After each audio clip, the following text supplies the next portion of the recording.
It is a privilege to say a few words on behalf of STINAPA on this beautiful evening here at Rooi Lamoenchi.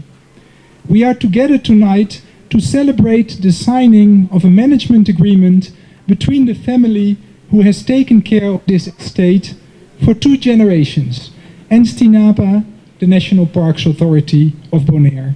Over the past months, Ms. Herrera and I worked together on a draft management agreement for Rooi Lamoenchi. We had several long conversations on the history of the plantation, on the current threats to biodiversity, and on the future of Bonaire in general. These were very pleasant meetings, here on Rooi Lamoenchi, in the beautiful house on Calle Grande, and in Washington's Slagbite Park, which was long ago also the property of the Herrera family.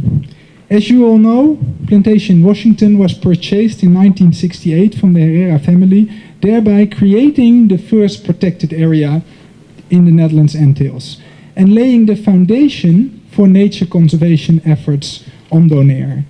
That story has become part of our collective memory. Our children learn it in school. It has become part of our history.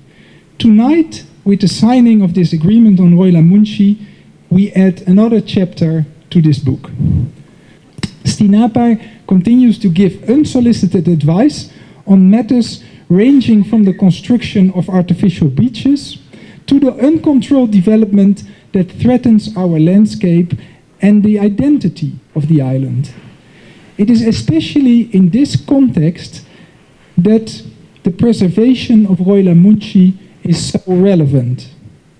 It shows that there is an alternative scenario possible.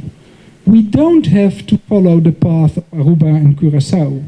We don't have to subdivide and develop the lands and build even more villas and swimming pools.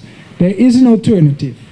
By preserving Rooi Lamoenchi, Ellen, you have set a shining example for others on the island to follow.